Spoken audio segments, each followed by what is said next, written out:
Hola chiquillos, ¿cómo están? Buenos días.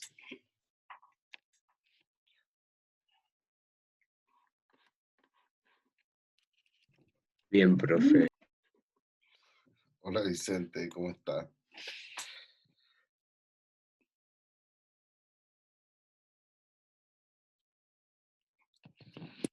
¿Cómo estuvieron las celebraciones de 18? Esta semana de descanso también. ¿Cómo estuvieron?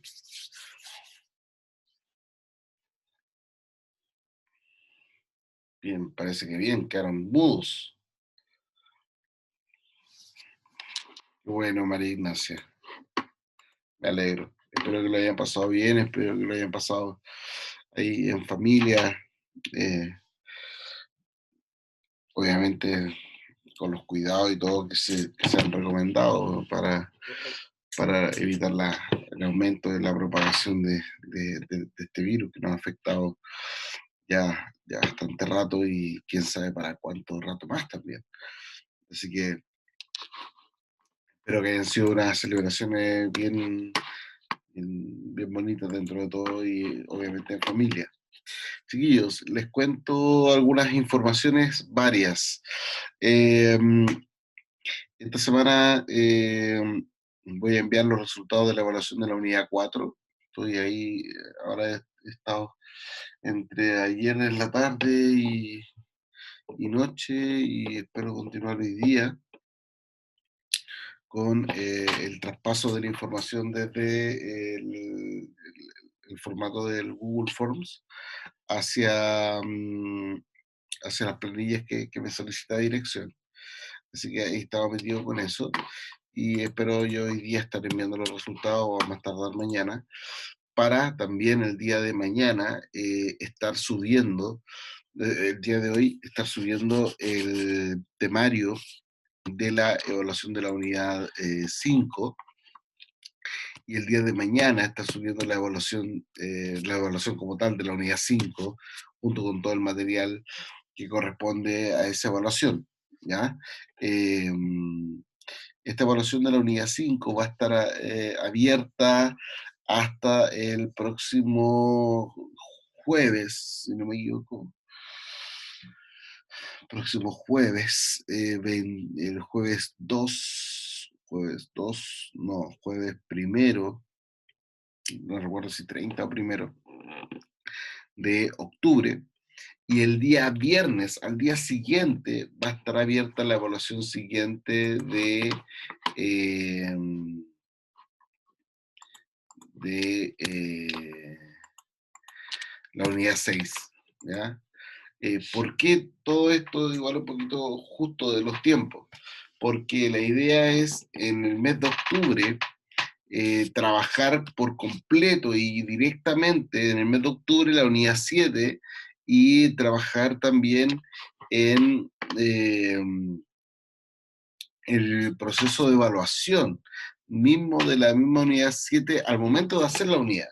¿Ya? Para terminar con este desfase que hemos tenido desde un principio entre el avance que teníamos de las unidades y la evaluación.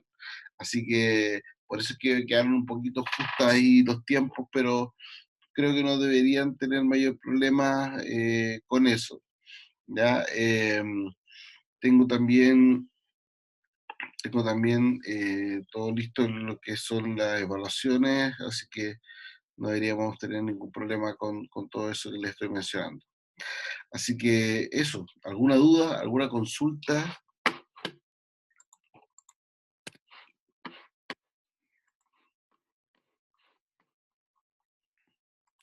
¿Alguna duda, alguna consulta sobre estos temas un poquito como administrativos? ¿No? Bien.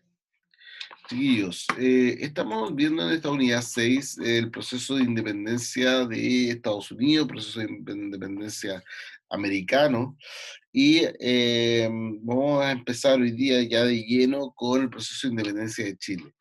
¿Ya? Igual lo vamos a revisar un poquito de manera no tan detenida porque hay varios elementos en común con el proceso de independencia de América.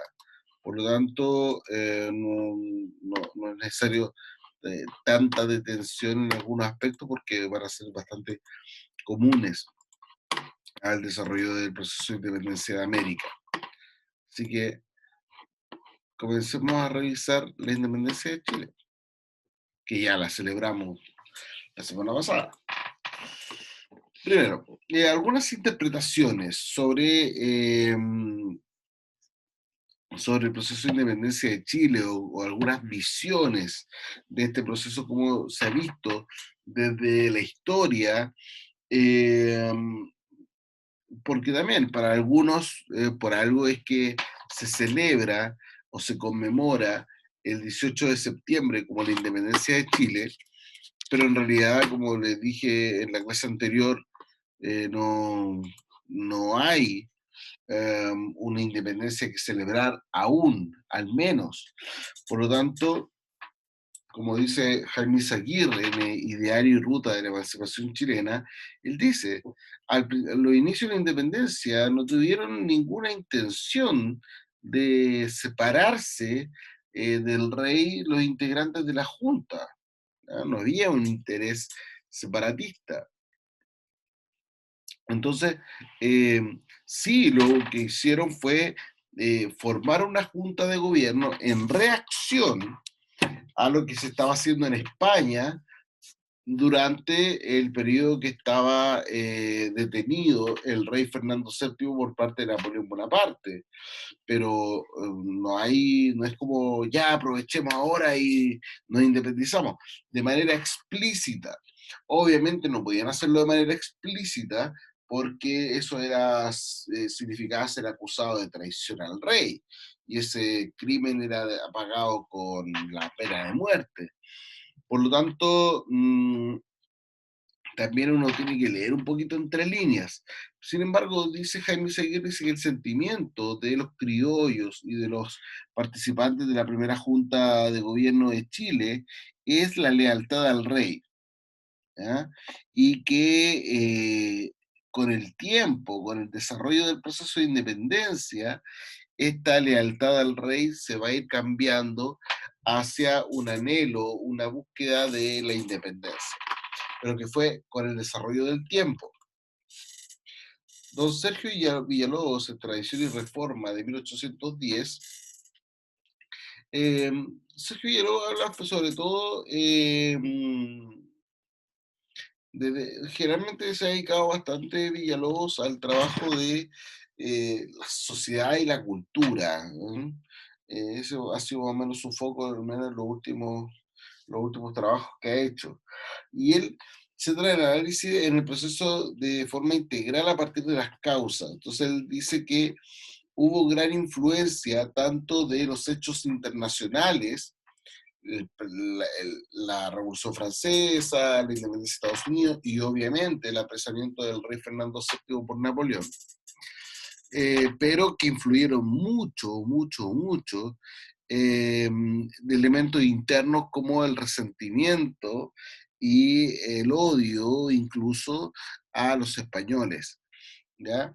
Por lo tanto, él ya a partir de esto va quedando con una especie de idea de que sí, al parecer el proceso buscaría el alcanzar la independencia del país, ¿ya? Hernán Ramírez Necochea lo presenta desde un punto de vista económico. Y él dice, aquí no tiene mucho que ver con que estén enojados, que odien a los españoles al rey o que quiera independizarse por los ideales. No, aquí dice que las causas del proceso de independencia son causas económicas. Entonces, dentro de estas causas económicas dice eh, que los criollos por eso desarrollaron este proceso de independencia para poder tener para la redundancia, una independencia económica de la metrópoli y poner fin a un sistema económico de tipo colonial. Como pueden ver, hay distintos factores, algunos le argumentan unos factores más políticos, otros más culturales, sociales, otros directamente elementos económicos. En general, por ejemplo, el caso de Simón Collier, Idea y Política de la Independencia Chilena, 1808-1833, donde él plantea que hubo mucha influencia de ideas liberales en la élite, en un grupo pequeño de los criollos, y que la fidelidad al rey, como decía Jaime Izaguirre decía que eran todos fieles al rey, y él dice, no, si la fidelidad al rey era una especie de mentira, una estrategia que usaban los criollos para legitimar, es decir, que fuera válida la formación de la primera junta de gobierno. Alfredo Jocelyn Holt dice en la independencia de Chile, tradición, modernización y mito, dice, vuelve a plantear también, igual plantea la influencia de la idea liberal en la élite criolla, eh, lo mismo que la fidelidad al rey era una estrategia, pero dice, no hay sujetos políticos revolucionarios, son más oportunistas, como que la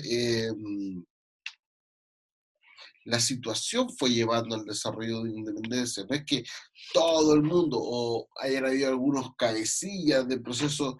¿Por qué? Porque, insisto, hay todo también un temor de ante alguna represalia, alguna reacción por parte del rey, de que le fuera a hacer algo a la gente que está en contra de él o a favor de la independencia. Por eso es que era algo bien, bien oculto. Vamos entonces a los antecedentes. Como pueden ver, los antecedentes externos van a ser los mismos, exactamente los mismos que los antecedentes externos correspondientes al proceso de independencia de América. Obviamente, estamos hablando de un mismo proceso, por lo tanto, en cuanto a los elementos externos, eran de fuera, pero para todas las colonias. Lo que sí van a cambiar van a ser los antecedentes internos, y eso ahí vamos a empezar a profundizar un poquito más. Como les decía, no vamos a profundizar demasiado en los antecedentes externos, ya que ya lo hemos mencionado con la independencia de América, donde obviamente está la Ilustración como este movimiento intelectual europeo del siglo XVIII, que estableció la razón como elemento fundamental para el análisis y la comprensión de la realidad, de que se podía criticar a la realidad, y en esta realidad tenía que ver con esta realidad basada en el antiguo régimen, esta realidad basada en el absolutismo monárquico. Por lo tanto, establecía la soberanía como un derecho del pueblo, y sus principales exponentes fueron Rousseau con el contrato social y Montesquieu con su libro El espíritu de las leyes, donde Rousseau planteaba un nuevo rol y un nuevo funcionamiento del Estado, y Montesquieu planteaba la división de poderes del Estado. Un elemento importantísimo fue el desarrollo del proceso de independencia de Estados Unidos. Significa la independencia de las colonias inglesas de Norteamérica con respecto a su metrópoli, en este caso Inglaterra. En 1776 nace Estados Unidos como una república independiente como resultado de la Guerra de Liberación por parte de las 13 colonias inglesas de Norteamérica. El resultado de esto va a ser un ejemplo de que es posible llevar a cabo un proceso de independencia de una monarquía importante como el caso de Inglaterra, y por lo tanto las colonias americanas, también Chile, van a ver también esa posibilidad, ese ejemplo. La Revolución Francesa, que se desarrolló entre 1789 y 1799, que puso fin a la monarquía absoluta en Francia y llevó a la práctica la idea de la Ilustración como igualdad, libertad y fraternidad. Eh, También fue una forma de decir, oye, pero si en Francia se liberaron del rey y formaron un sistema de gobierno distinto, nosotros también podemos hacer algo así. Esa es más o menos la lógica. ¿Ya? Y obviamente la invasión napoleónica a España, donde en 1808 Napoleón Bonaparte invade Italia, Portugal y luego España, tomando al rey Fernando VII prisionero en la llamada Conferencia de Bayona, que fue una entrevista, una reunión que tuvo Napoleón con Fernando VII, y aprovechó esa instancia para tomarlo detenido, apresarlo. Esta situación generó un movimiento de resistencia en España que recogió elementos de la tradición medieval en relación a que la soberanía residía en el pueblo. fomentando la formación de juntas de gobierno provisorias, ¿ya? En España. Y este ejemplo de la formación de juntas de gobierno lo van a tomar los criollos y las colonias americanas para formar sus propias juntas de gobierno en territorio americano. Dentro de los antecedentes internos, vamos a ver cómo estas reformas borbónicas influyeron, pero ahora cómo influyeron de manera directa en el territorio chileno, o en el territorio de la colonia que está en el actual territorio de Chile. En el siglo XVIII asume el trono español una nueva dinastía de origen francés, los Borbones, quienes impulsaron un fuerte centralismo sobre las colonias americanas. Quedan algunos cambios, algunas transformaciones que lo vamos a ver desde el punto de vista de la religión y la sociedad, así como desde el punto de vista económico. En religión y sociedad expulsaron a los jesuitas, que era esta orden religiosa que se formó durante el Concilio de Trento eh, para se formó durante el Concilio de Trento para enfrentar el protestantismo, fue expulsada no solamente de América, sino de todos los territorios españoles, y que se produce debido al temor de la corona española frente a la gran influencia y poder que tenía esta orden religiosa y que se traduce en una importante riqueza económica y predominio social y cultural en la sociedad colonial. Los jesuitas se hicieron muy poderosos, y no digo poderosos en el sentido de que, no sé, podían quitarle el poder al rey, sino que tenían mucha influencia sobre la población, y eso a la monarquía no le gustaba. ¿Por qué? Porque imagínense que los jesuitas un día hubieran dicho, ya sí, independencia, ahora.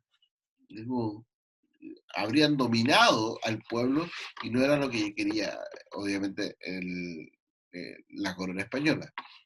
En cuanto a la economía, Chile, cuando pasó a ser una capitanía general, debió financiar su propio ejército y todas sus necesidades internas, ya que previamente este era financiado por el Virreinato del Perú, por lo que las autoridades españolas de Chile debieron aumentar de forma creciente los impuestos para que la propia colonia en Chile mantuviera el sistema que tenía hasta ese momento. Por lo tanto, ¿quiénes fueron los principales afectados ante este tipo de decisiones? Obviamente eran los criollos, que eran los que pagaban más parte de los impuestos que incluso los propios peninsulares o miembros de otros segmentos de la sociedad.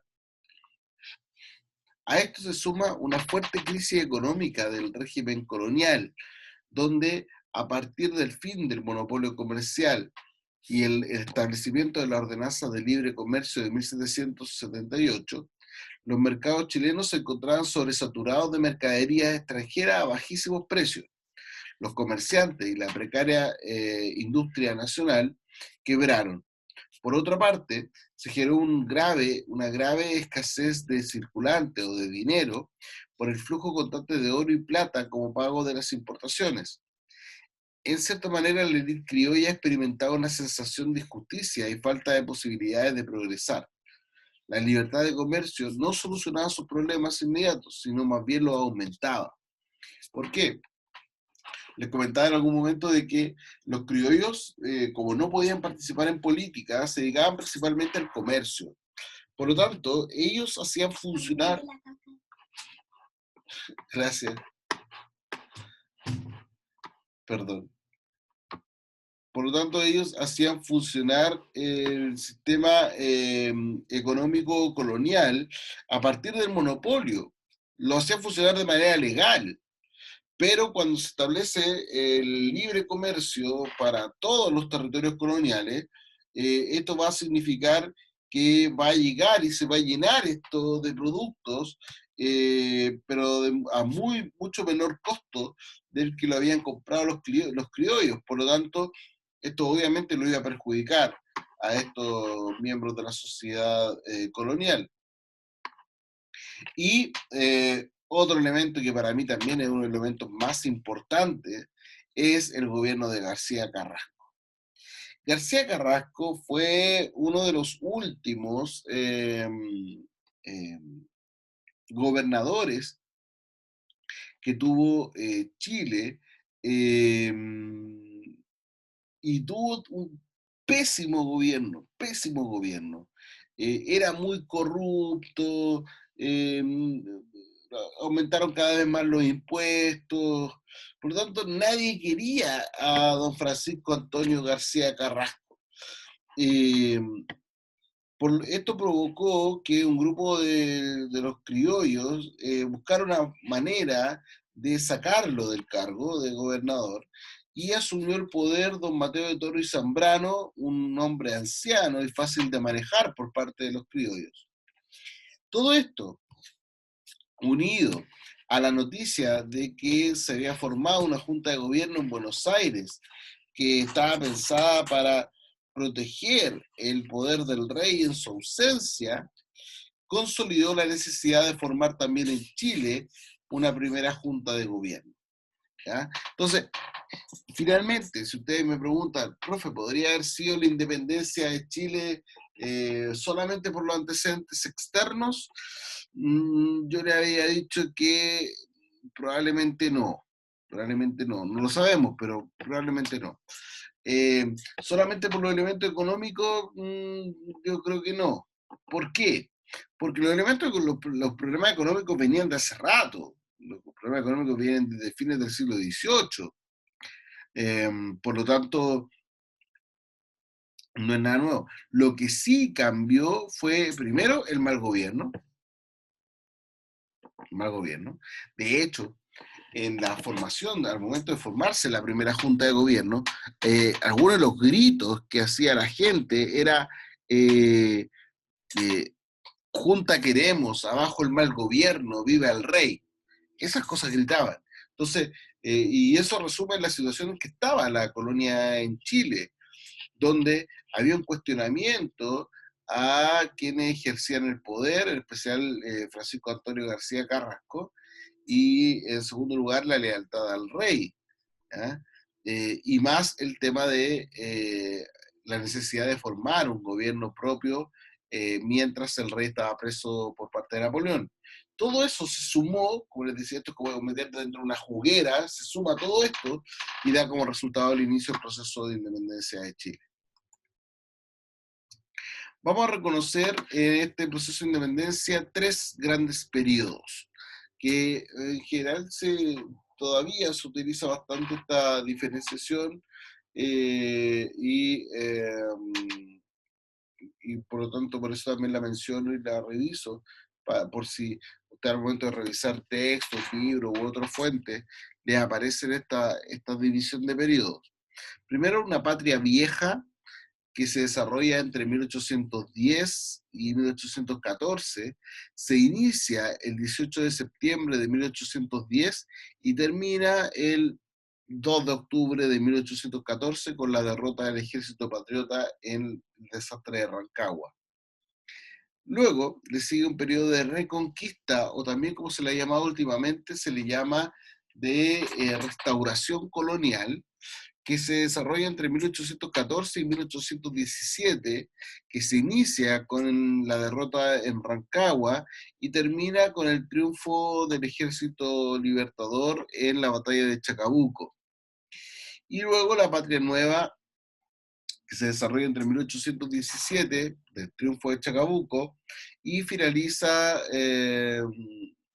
no, esto está mal, no es con el triunfo de Maipú, y finaliza con la renuncia de Bernardo Higgins en 1823. Está mal lo último. ¿Ya? Veamos la Patria Vieja.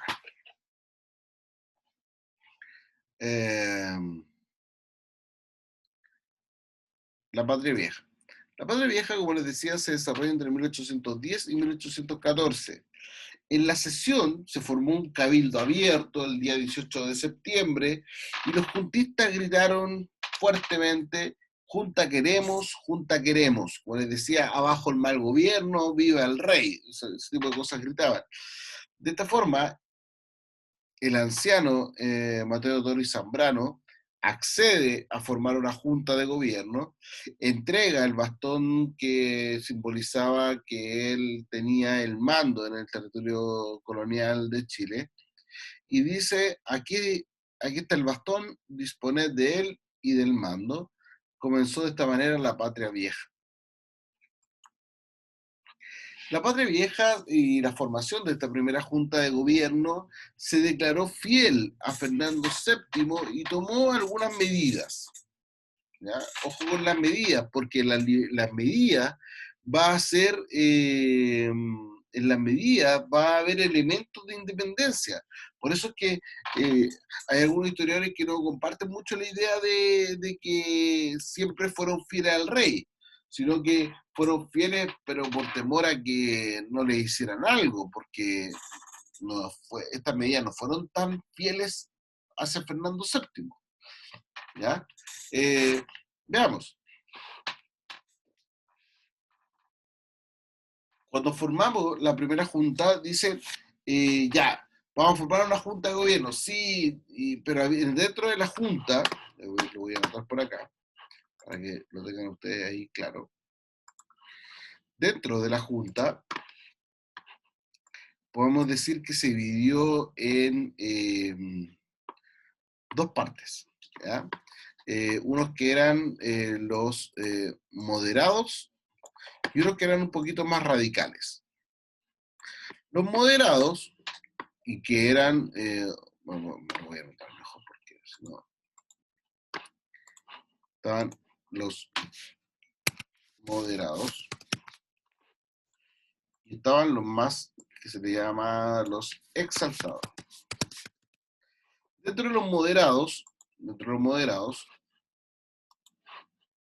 posteriormente van a aparecer o va a desarrollarse el grupo de los realistas, que estaban a favor del rey, y dentro de los exaltados van a aparecer los patriotas, que obviamente estaban a favor de la independencia. Pero eso va a ser posteriormente. Entonces, los moderados y los exaltados. Los exaltados querían todos. No, sí, junta queremos, tenemos junta, entonces hay que hacer esto, esto, esto. Los moderados, ya, tenemos una junta, no hagamos muchas cosas porque recuerden que esto es mientras el rey vuelve, después el rey va a volver, le tenemos que entregar todo el poder de vuelta, así que no es necesario que hagamos tantas cosas. ¿Ya? Moderado.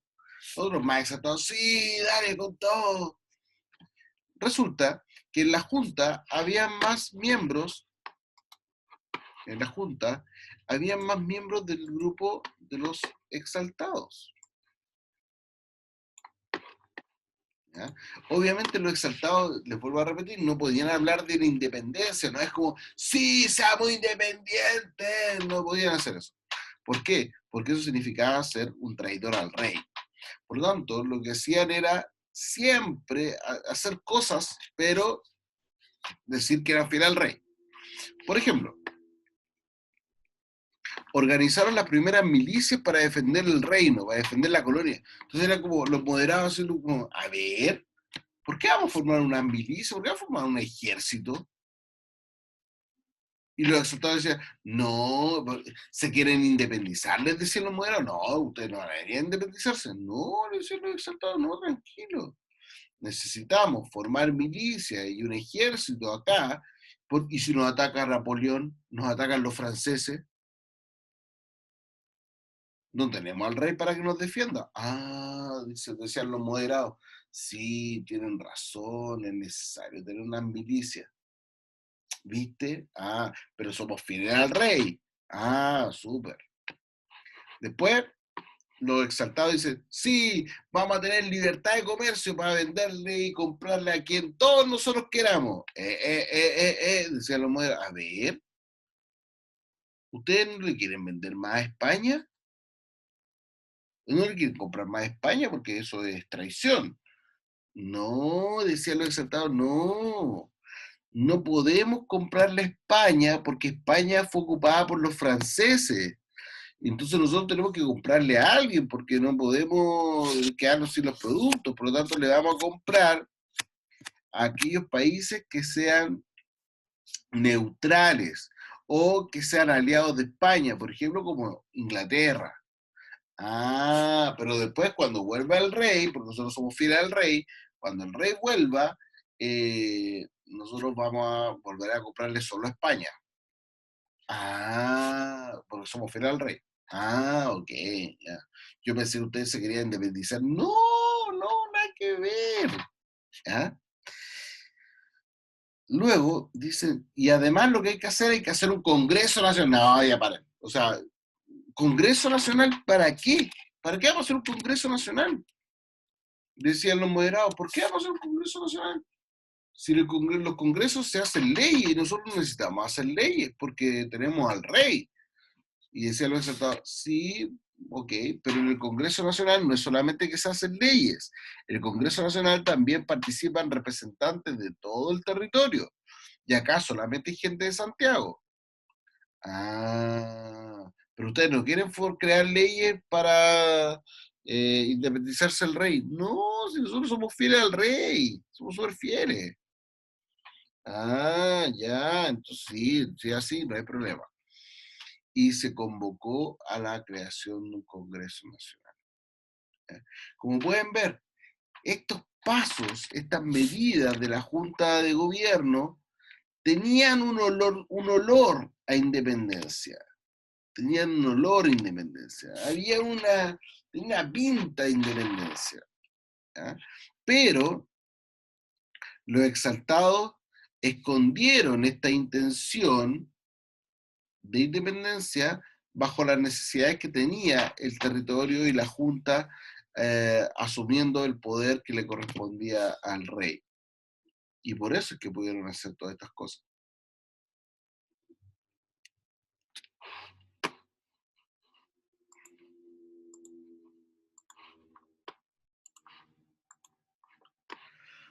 En la Junta de Gobierno, bueno, participaron don Mateo Toro y Zambrano como presidente de la Junta, vicepresidente del obispo de Santiago, José Antonio Martínez de Aldunate, los vocales o los miembros de la Junta, don Juan Martínez de Rosas, Fernando Márquez de la Plata, Ignacio de la Carrera, Juan Enrique Rosales, Francisco Javier Reina, y los secretarios Gaspar Marín y Gregorio Argomeo. Todos ellos firmaron el acta de la formación de la primera Junta de Gobierno.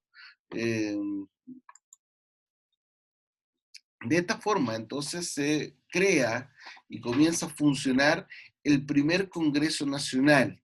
El primer Congreso Nacional comenzó a funcionar el 4 de julio de 1811 y desde entonces dejó de funcionar la Junta de Gobierno porque ahora gobernaba el Congreso Nacional.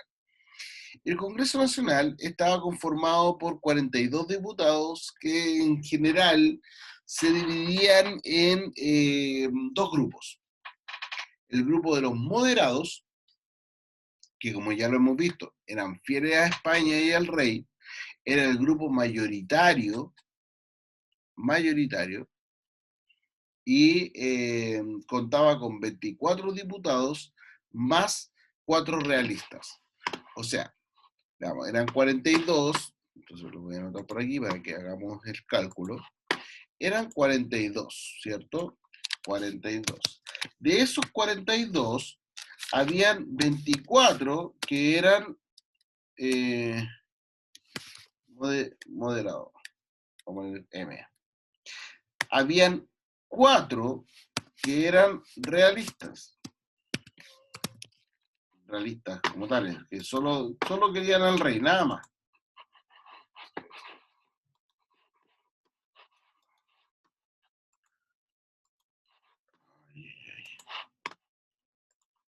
Eso pasa también.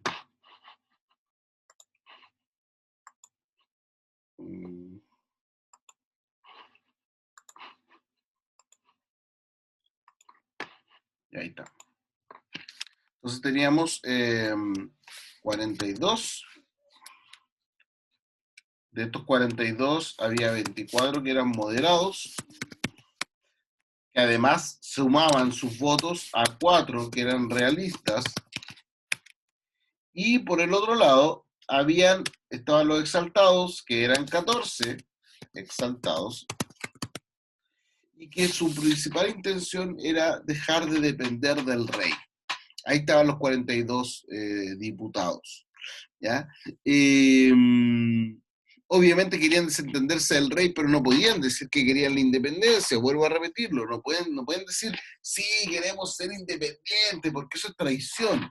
Sí se querían desentender del rey, al menos hasta que el rey volviera de su presidio, de estar preso por parte de Napoleón. Por lo tanto, querían buscar que aquí en Chile y el Congreso Nacional a partir de ahora concentre la mayor cantidad de atribuciones y de funciones, cosa de que cuando vuelva el rey sea más difícil entregarle el poder. Eso es lo que querían. Pero estos tipos querían la independencia, claramente querían la independencia. ¿Ya? Chiquillos, ¿alguna duda, alguna consulta?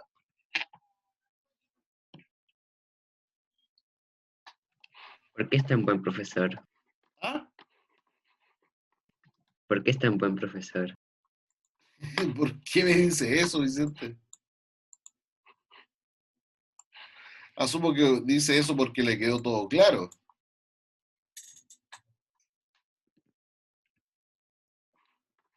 ¿Sí? ¿Está todo claro? Dedito para arriba si está claro, por favor, chiquillos. Gracias, Vicente. Gracias, Pablo. María Ignacia, muchas gracias. Paulina, bien. Chiquillos, vamos a ir al receso ahora. Si surge alguna duda, alguna inquietud sobre algo que haya explicado, me lo hace saber en la hora siguiente. ¿Ya? Cuídense. Nos vemos en 15, 20, por ahí. Chao, chao.